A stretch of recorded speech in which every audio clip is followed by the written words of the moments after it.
اچھا خرم دستگیر صاحب، یہ آج ہم نے دیکھا کہ شریف میڈیکل کمپلیکس میں جو ہے وہ ایک ایونٹ تھا جس میں نواز شریف صاحب بھی تھے، شہباز شریف صاحب بھی تھے، اور کہا یہ گیا کہ کوئی سیاسی بات نہیں کی.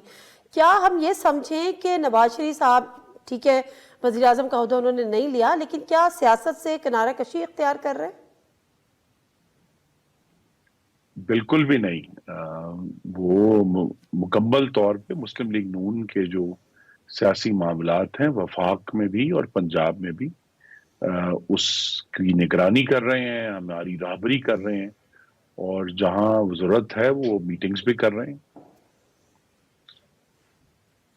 تو کیا وجہ ہوئی سر کہ انہوں نے ڈرائیونگ سیٹ اپنے بھائی کو دے دی، شہباز شریف صاحب کو؟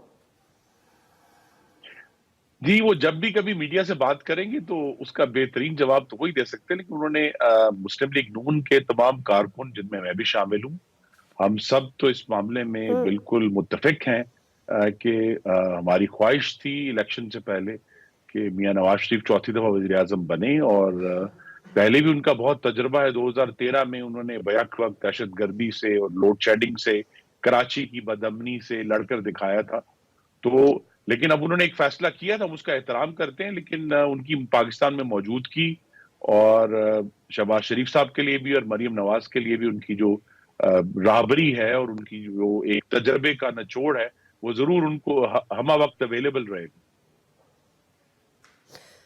کیا اس کی وجہ یہ ہے کہ جو ایک تہائی اکثریت نون لیگ ایکسپیکٹ کر رہی تھی یا ڈیمانڈ کر رہی تھی وہ نہیں ملی، اس کی وجہ سے دل برداشتہ ہوئے؟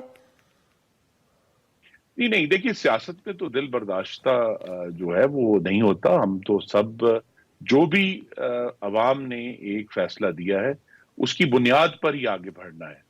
تو انہوں نے یہ فیصلہ کیا فی الحال کہ وہ سمجھتے ہیں کہ شہباز شریف صاحب جنہیں ابھی ریسنٹلی ایک 16 مہینے کی ایک بڑی مشکل 15 جماعتی حکومت چلانے کا تجربہ ہے، وہ غالباً اس وقت جو ہے وہ بہتر طریقے سے ملک کو آگے لے کر جا سکتے ہیں.